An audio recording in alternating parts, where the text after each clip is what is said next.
Welcome back, math enthusiasts. So we're going to be continuing along our progression of questions in Part A of the 2011 Cimc paper, okay, the oldest version of that paper. We just did question 4 in Part A, which was a lovely little probability question involving red and blue dice. But as we see, question number 5 is going to involve some geometry. You can just tell by the diagram and how it's labeled. So question 5.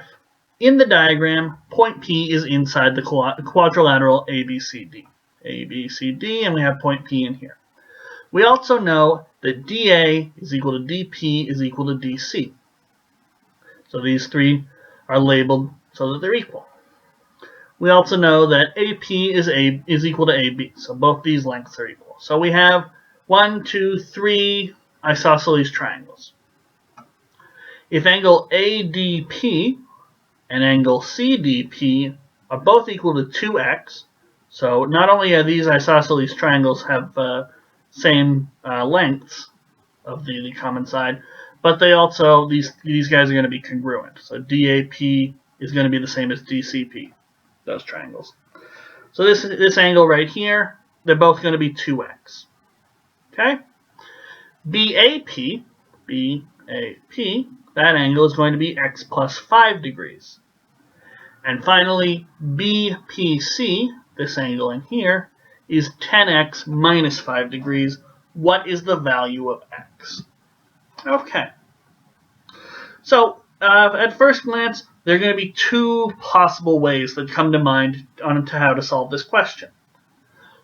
One is to figure out all the angles around P in terms of x, and making a perfect circle around the point the point P, we'll get a full 360 degrees, so the sum of those angles will be 360. The other way I could see to do this is if we were to figure out the angle at A, the angle at B, the angle at C, and the angle at D in terms of x, then we'd be able to add them all up, and we'd also get 360 degrees there, and we'd be able to solve for x that way. Now we're given BPC, so I think it's probably best to try and figure out all the angles around P. So let's get a scrap piece of paper going. And we'll draw our diagram. So what did we have? We had A going off to point B, going down to point C. These guys here were off to point D. And we had another point P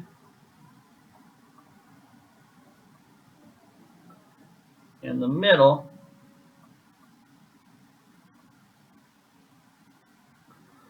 So there was P. These guys, this, A, B, C, D. So we knew that this in here was 2x, and this in here was 2x. And this was x plus 5 degrees, I think. Let's just double check. X plus 5 degrees, and the other one will be 10x minus 5 degrees. Okay.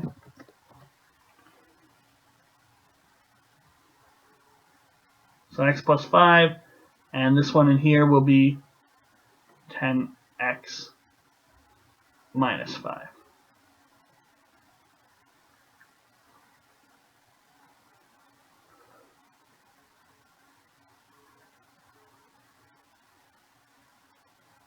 So we know that the sum of the angles around any point is 360 degrees, so we're going to try and get all the angles around P in terms of x. We already have one of them,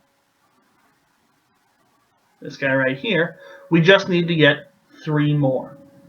And I notice here that these angles are all angles opposite the common side length of isosceles triangles. Okay? Now,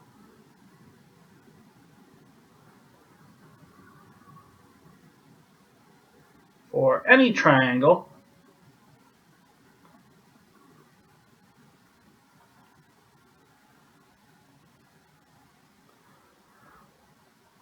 something you learn, I think, in grade 9, the sum of the interior angles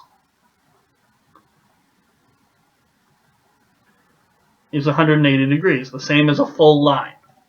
So for any triangle, sum of interior angles, 180 degrees.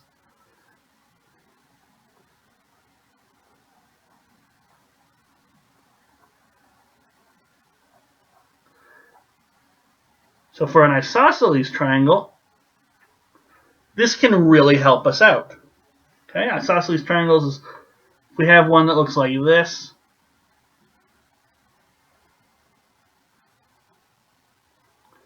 we have y up here, and we have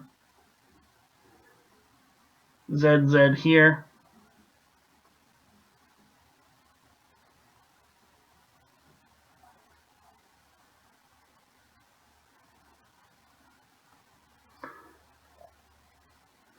So y plus 2 copies of z, that should be 180 degrees.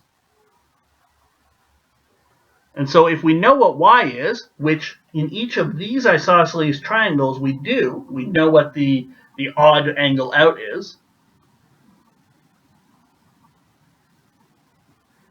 then we can rearrange the equation and see that the duplicated angle is 180 minus that y value divided by 2.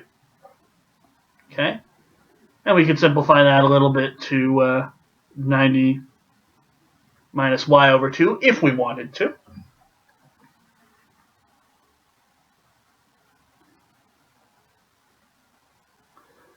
So for triangles ADP and CDP, both of these are congruent. They are congruent to each other.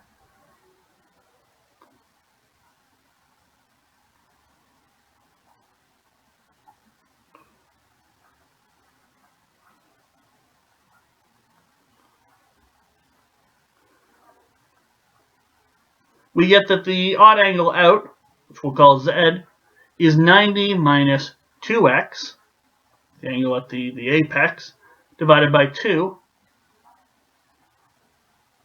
which is 90 minus x. So now we can say, well, this one here is 90 minus x, and this one in here is also 90 minus x. So is this one here, so is this one here, but we're not going to need them. We're just figuring out the angles that are around P. All right, so that's for those two isosceles triangles. How about for DB or for ABP?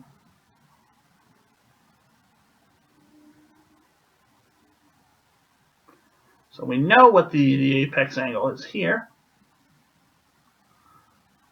We get x plus 5.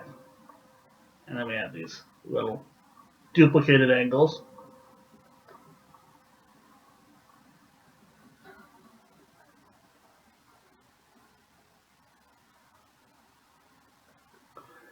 So we can work this out. 180 minus x plus 5, so that's 180 minus 5, 175 minus x over 2.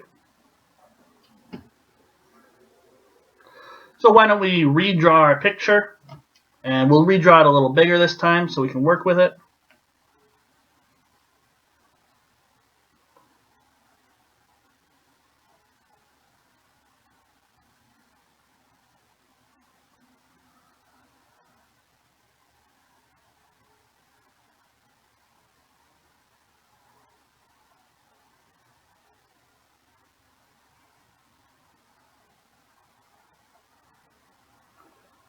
A, B, C, D.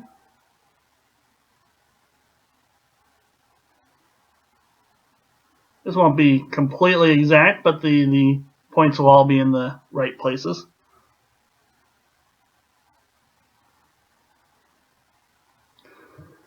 So we know that this is x plus 5, and because of that, what we just worked out, we know that this one in here, 175 minus x over 2. We know that each of these angles down here, 2x. So that means this angle here is 90 minus x. This is 90 minus x. And we already knew what this angle in here was. He was 10x minus 5. Let's just double check that. 10x minus 5. Fantastic. And we know that the sum of these is 180 degrees. Or sorry, not 180, 360. So 90 minus x plus 90 minus x plus 10x minus 5 plus 175 minus x over 2. Okay? We just need to work this out. So let's group our like terms together, group our numbers together, group our x's together. Let's start again on another piece of paper just so our calculations don't get pushed to the side. Let's give these calculations the prominence they deserve. 90 minus x plus 90 minus x plus 10x minus 5 plus 175 over 2 minus x over 2. We just split that fraction up so it'll be a little easier to collect the like terms. Okay? So we rearrange, get all our x's on one side and all our numbers on the other side.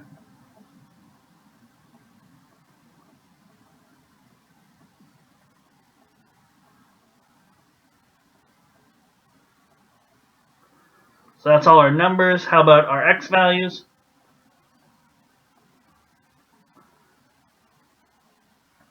Okay.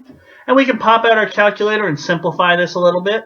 So 360 minus 90 minus 90, that's going to be 180, minus 5, or sorry, plus 5, that's going to be 185, minus 175 divided by 2, that's going to be 97.5.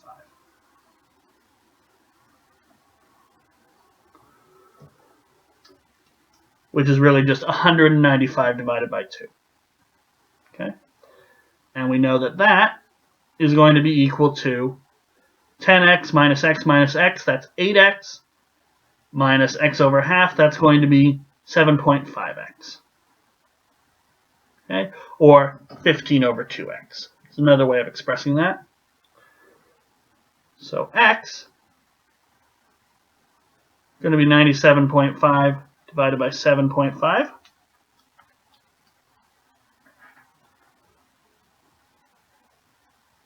Which is just 26. Simple calculator calculation. If you'd left the fractions in there, the 2's would have canceled each other out and you would have had 195 divided by 15. So that's another way to do that.